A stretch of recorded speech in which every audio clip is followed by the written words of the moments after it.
Y llegó el momento más esperado por gran parte de la audiencia de este programa. Tengo el honor de saludar a mi compañero, el señor Arnoldo Troncoso, que empezamos hoy con la nueva troscolumna que generó bastante repercusión la semana pasada. Primero, felicitaciones, Arnold, por la troscolumna de la semana pasada y ahora te saludo. ¿Cómo estás?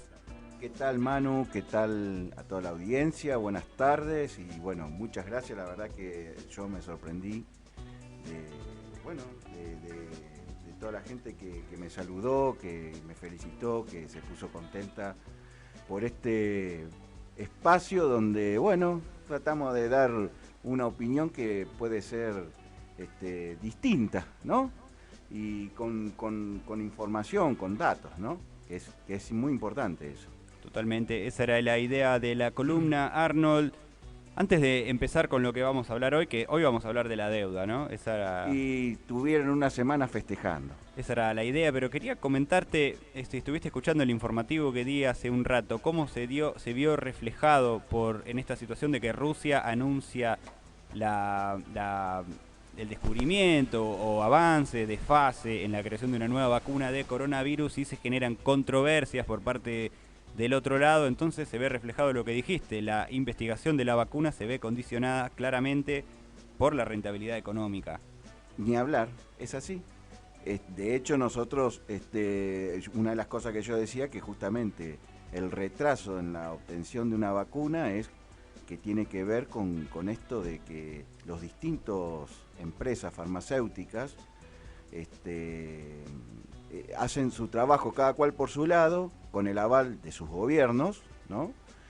Y no hay una unión para buscar una solución entre todos. Y los avances científicos que tiene uno, los descubrimientos que hace un grupo, lo pueda compartir con otros grupos para entre todos ir como quien dice, afilando, ¿no? Encontrar la mejor solución. Si no hay avance mancomunado, no hay avance mancomunado en pos de el bienestar de todos los seres humanos, sino que realmente hay una búsqueda No, y económica. está desde ya que las grandes empresas farmacéuticas, mirá, bueno, yo comenté lo de las declaraciones que hizo Bill Gates, que justo en estos días estuve buscando el dato nuevamente porque que las hizo a fines de febrero del año pasado, donde decía que los gobiernos tenían que financiar la investigación. Financiar, porque eran inversiones riesgosas. Estamos en el sistema capitalista. Generalmente cuando uno habla del sistema capitalista te dicen, viste que con esto de Vicentín, ¿no? Cuando el presidente dijo hay que expropiar, y entonces salieron, no, porque un capitalista invierte un dinero y corre el riesgo y entonces de ganar, bueno. Pobrecita. No es esa la realidad del capitalismo. La realidad del capitalismo es que hay un montón de vivos que utilizan la plata del Estado, es decir, la de tus impuestos o los impuestos que pagás vos, yo, acá Marcelo, que está del otro lado, y en fin, la que pagamos todos con el IVA, con el impuesto a las ganancias, en fin, todos los impuestos que nos cobran, con esa con la plata del ANSES, en el caso de la Argentina, ¿no? Porque ahora todas las inversiones se hacen con la plata del ANSES, o con la plata ahora que está el tema del PAMI en la provincia de Buenos Aires, que se utiliza la plata del PAMI para financiar las clínicas privadas. Entonces, así cualquiera es privado. Lo que está privatizada es la ganancia, no la inversión. La inversión es pública. Sí, sí, sí. Podemos dar muchos ejemplos de esta realidad del capitalismo de hoy. Probablemente allá en sus inicios pudo haber sido así, a lo mejor, pero hoy no funciona de esa forma. En la teoría es así y no en la práctica. En la práctica, exactamente. Bueno, entonces comenzando con la columna de hoy, el gobierno en la pasada semana, la anterior semana, logró un acuerdo con los bonistas privados, con los llamados fondos buitres, en los cuales, si bien lo importante no fue la quita de intereses, lo importante, resalta el gobierno, es el plazo que se le dio para pagar, o sea, durante los próximos 4 años hay que pagar solo 4.500 millones de dólares Por lo tanto, deja la ventana abierta para ver qué se hace. Bueno, primero, ¿Qué se hace con ese changüí de tiempo, quiero decir? Claro, claro. A ver, el gobierno, primero hay que decir las declaraciones, ¿no? Alberto Fernández dijo: sostuvimos nuestras banderas y principios, entramos al mundo dignamente. Cristina Fernández de Kirchner, y dijo él, además, que Cristina Fernández y Labaña lo ablandaron. Dice, porque está como que estaba duro con los bonistas y bueno, lo ablandaron. Ahora vamos a ver eso de lo... El acuerdo lo saludó el jefe de la CGT, Daer, el jefe de la CTA, Yasky. Lo saludaron también importantes dirigentes de Cambiemos. Yo muchas veces, viste, dime con quién andas y te diré quién eres, dice el dicho. Bueno, acá, dime quién te saluda y bueno, lo saludó hasta Cavallo. Un personaje sumamente odiado por el pueblo argentino, saluda un acuerdo con la usura internacional. Cristalina Georgieva, la jefa del FMI, también saludó el acuerdo. Y por supuesto los bonistas, los famosos bonistas, que son en realidad estos especuladores, BlackRock, Templeton, Greylock, Pinco, por mencionar algunos nomás. Y en general los economistas del establishment y los banqueros, en general todos aplaudieron. Todos ellos aplaudieron. El punto es, ¿va a haber esto que vos decías al principio, esos 3 años o 4 sin pagar? Porque el gobierno dice, queremos ganar, hacer un changüí para ver qué hacemos. Entonces, primero, se va a terminar, vamos a aclarar que estos son bonos que en el mercado hoy no valen nada. Y el gobierno se comprometió a pagar $54,8 por cada 100 de cada bono. Pero la negociación empezó ofreciendo $33 cada 100. De 33 a 54, el gobierno se comprometió a pagar $15.500 millones más que la primera propuesta, que la original. Pero además, otro dato que no se dio a conocer, o por lo menos yo no lo leí en ningún lado, o no se dijo, en realidad, o se dijo muy poco, es que el FMI había dicho que un acuerdo donde superara los $50 por cada 100 era inviable. Y acá estamos pagando 54, casi 55 en realidad. La quita de capital, como dijiste, es casi inexistente, inferior al 2%. Los intereses, y acá hay una vueltita de rosca. Pero, ¿qué se comprometió el gobierno? A pagar un 3% anual de intereses. Y acá yo me acordaba cuando leía esto, porque viste que generalmente cuando nosotros siempre decimos que no hay que pagar la deuda. La izquierda, desde el Frente Izquierda y de la izquierda socialista, siempre decimos la deuda no hay que pagarla. Y del otro lado me suelen contestar que sí, que si vos tenés una deuda tenés que pagarla. Que las deudas se honran. Las deudas se honran.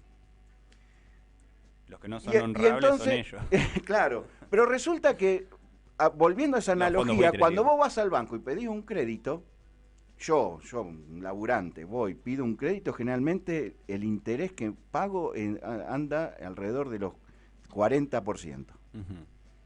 Sí, acá van a pagar el 3%. Pero resulta que en el mundo o el interés es 0 o como mucho 0,5% anual.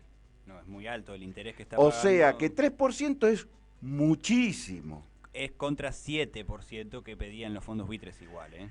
El bono a 100 años, que firmó el expresidente Macri, era de un 7% de interés anual. El vencimiento, el primer vencimiento de esto va a ser en julio del año que viene, a pesar de todo lo que dice el gobierno. Y entonces la pregunta era, Y bueno, y estos son, perdón, un detalle más. El otro lo quiero mencionar. Nuestro intendente también hizo alocución, hizo mención del acuerdo. Tuiteó: un país sostenible es posible y para eso tenemos que defender la soberanía de nuestros recursos, dijo Leo Boto. El acuerdo es el puntapié para volver al camino del crecimiento y desarrollo productivo. Eso fue el tuit de Leonardo Boto. Y acá viene también parte de las cosas que uno va recolectando, ¿no?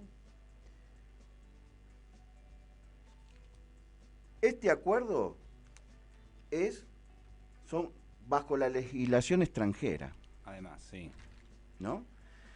La legislación extranjera, acá conocimos al famoso juez Griesa, que le hizo pagar a la Argentina, hace unos años atrás, una importante cantidad de dinero a los fondos buitres. No está más Griesa, ¿no? En el mismo sillón que se sentaba Griesa, ahora se sienta otra señora que se llama Loreta Presca. Uh-huh. ¿Y por qué la traigo a colación acá? Porque hace cosa de un mes atrás obliga a la Argentina a pagar 224 millones de dólares a aquellos bonistas que no entraron en los canjes del año 2005 y del año 2010 y que no estaban contemplados tampoco en el canje del año 2016. Son bonos que vienen del año 1997 y el año 2001. Es decir, que este acuerdo, suponiendo que fue súper beneficioso, tampoco quiere decir que no vaya a haber demandas judiciales de acá a 8, 5, 8, 10 años por aquellos bonistas que o no entraron en el canje o tengan algún otro tipo de vuelta legal para volver a demandar a la Argentina por estos bonos. Entonces, ¿por qué traigo este dato? Porque nosotros siempre decimos que la deuda externa es una bola de nieve que crece, crece, crece y no para nunca. Uh-huh. Y que también decimos otra cosa más. Decimos que es necesario no solamente dejar de pagarla, sino constituir un frente de países deudores para no pagar la deuda. Y hay un ejemplo ahora relativamente reciente, que también lo comenté la semana pasada, que en África, la Unión Africana, que son 19 países, estaban pidiendo antes de que pasara lo del COVID, el aplazamiento de los pagos de la deuda. Es decir, posponer los pagos. Con la pandemia pasaron a pedir la anulación de la deuda directamente. Previa investigación. No, la anulación, no decía si investigación, no. Pasaron a pedir la anulación de la deuda. Corta la bocha. Claro. Y en eso están negociando la Unión Africana no sé si la van a anular, van a posponer o van a reducir la cantidad de pagos.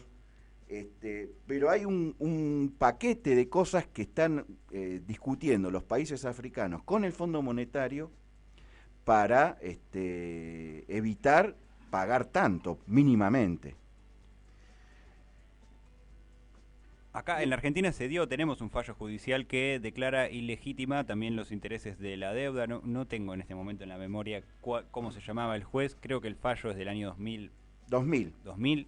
Y el juez se llamaba Ballesteros, por eso. Ballesteros, ahí lo tenés. Ahora iba para ese lado también, porque siempre nos dicen que no se puede dejar de pagar. Uh-huh. Siempre nos dicen, no, pero lo que yo decía antes, ¿no? Las deudas hay que cumplir, hay que honrarlas. Y sin embargo, nosotros venimos denunciando de hace una bocha de años que la deuda es ilegal, es ilegítima, es impagable. Va contra los principios de usura que plantea incluso las organizaciones internacionales por derechos humanos, la ONU, o sea, No es que lo decimos nosotros. No es que lo que dice la izquierda, digamos, solamente. Digamos, en el año 82, lo que era mi partido, que era el MAS, en aquel momento, el Movimiento al Socialismo, ya en el año 82 empezó fuerte a plantear el no pago de la deuda, no solamente para la Argentina, sino para el conjunto de América. Ujú. Incluso en un momento, en uno de los paros generales que la CGT le hizo al gobierno de Alfonsín, una de las consignas fue dejar de pagar la deuda. ¿La CGT? Sí, en aquel momento. Mira, este dato no lo tenía.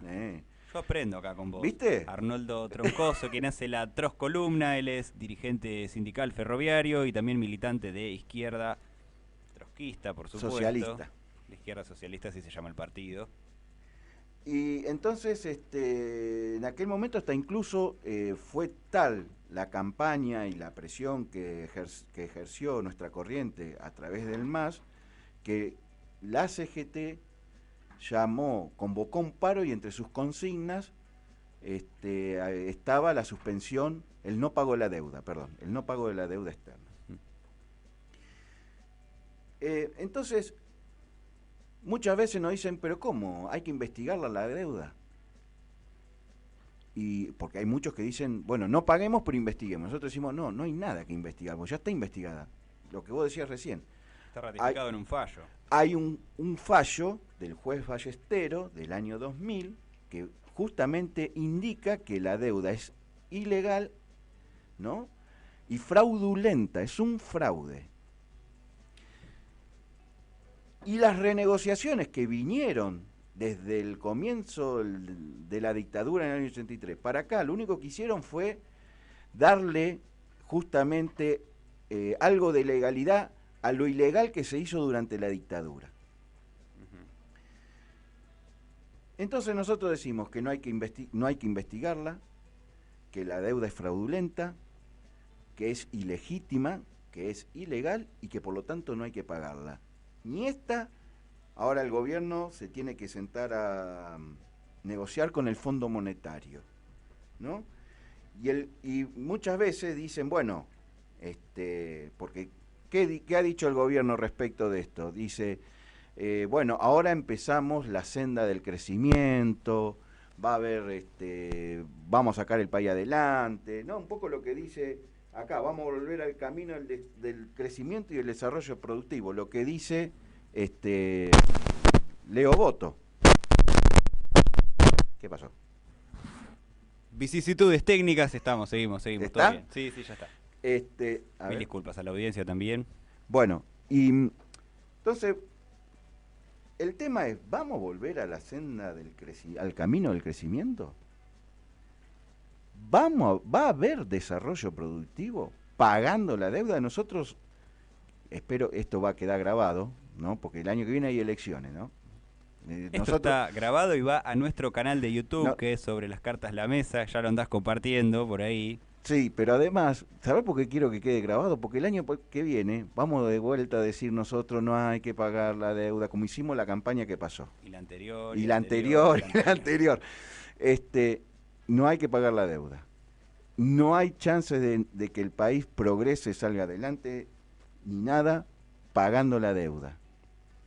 Ni pagando esta deuda, ni el futuro acuerdo que va a encarar ahora el gobierno con el Fondo Monetario, donde ya Nielsen, uno de los economistas que ha cumplido función en el gobierno anterior, en el anterior, en fin, es uno de estos economistas que cuando no está en el Banco Central, está en alguna subsecretaría de algún gobierno, etcétera, dice, el FMI pone condiciones para negociar su deuda.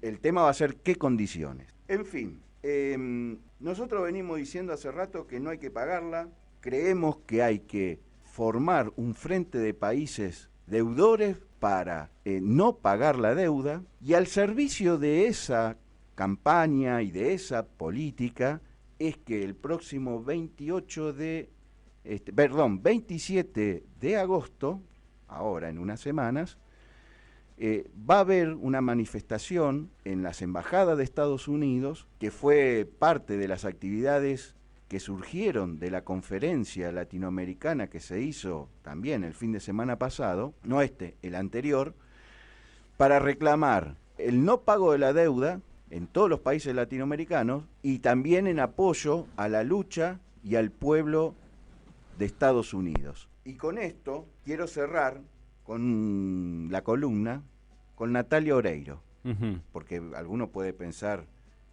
ustedes siempre son lo mismo. No, Natalia Oreiro... Salió algo en Rusia de Natalia Oreiro hace poco, ¿no? No sé, yo esto lo encontré de casualidad, no es que ando siguiendo a Natalia Oreiro por las redes, ni mucho menos. Hay un dato interesante, después lo voy a comentar, ¿no? Pero me llamó la atención, porque Natalia Oreiro dice, no es deuda externa, es una estafa. No hay que pagarle a los estafadores del FMI. Vamos, Natalia Nati. Oreiro. Compañera charrúa. Se me hizo más trosca que yo. No, y esto también en el marco de una crisis mundial donde lo que va a primar es una recesión económica espantosa. Eso también lo comentamos la semana pasada. Entonces, repito, más allá de los detalles de la negociación y la alegría de muchos, de muchos que no son necesariamente los trabajadores, el pueblo, ni nada de eso, el tema es que nosotros tenemos serias dudas de que, como dice Leonardo Boto, el acuerdo sea el puntapié para volver al camino del crecimiento y el desarrollo de la producción. Sí. Está bien. A ver, Arnold, te voy a hacer una preguntita sencillita. Entonces, la deuda no hay que pagarla. El único camino posible es hacer un frente de países deudores que se nieguen a pagarla, porque si no, de otra manera sería imposible quitarse la presión que llegan a ejercer estos grupos especuladores macroeconómicos, fondos buitre, vamos a decirlo como lo llaman normalmente. Esta es la salida. Claro, la salida que proponemos desde la izquierda siempre es formar un grupo de países como primer medida, no la única. Nosotros siempre tenemos un conjunto de medidas, ¿no? En principio es la constitución de un frente de países deudores para no pagar la deuda.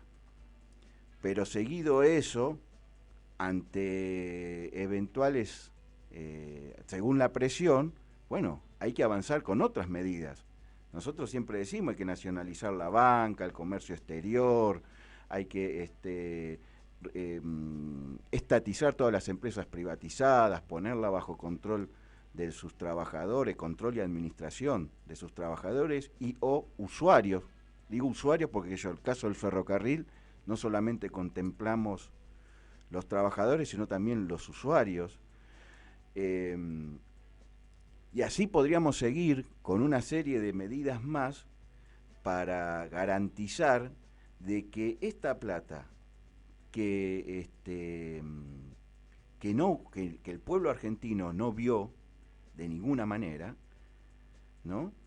Todo este dinero que se ahorra sí se vuelque al desarrollo del país. ¿Y se vuelque en qué? Se vuelque en escuelas.